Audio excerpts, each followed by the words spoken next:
Joanna Wilson here for my OCR A-Level Chemistry Manual. Today we're going to be looking at Section 9, Organic Chemistry and Analysis, and we're focusing in on carbonyl compounds.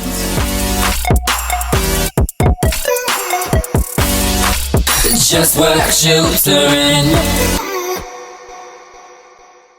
So the outcomes of this session are to be able to describe oxidation reactions of carbonyls using acidified potassium dichromate to form carboxylic acid, outline nucleophilic addition reactions of carbonyls and give the mechanisms, describe characteristic tests for determining the identity of an unknown carbonyl compound, and describe how to use 2,4-DMP and Tollens reagent to identify them. So what is a carbonyl? A carbonyl is a compound which contains a carbonyl bond, a C double bond O, and they are known as aldehydes, carboxylic acids, and ketones. Now we're going to be focusing mainly on aldehydes and ketones in this video. So an aldehyde has a COH on the end of its structure, and the suffix of this is al. So as you can see, you've got some examples on there. Ketones have the C double bond O within the structure, and they have the suffix on, and sometimes we have to talk about where the C double bond O comes in the structure. The oxygen in the carbonyl group is far more electronegative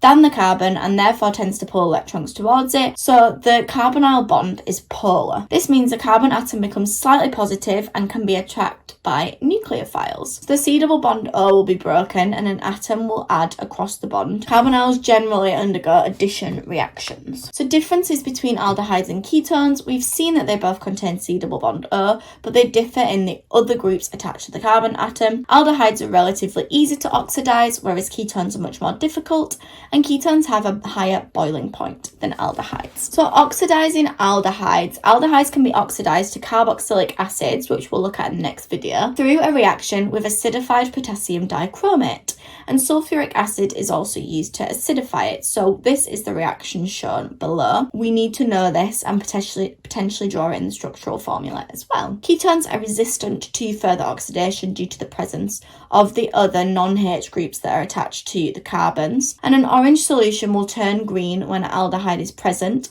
but it'll stay orange if we have a ketone because we don't see that oxidation. We can also use O and H for oxidizing and reducing agents in the exam.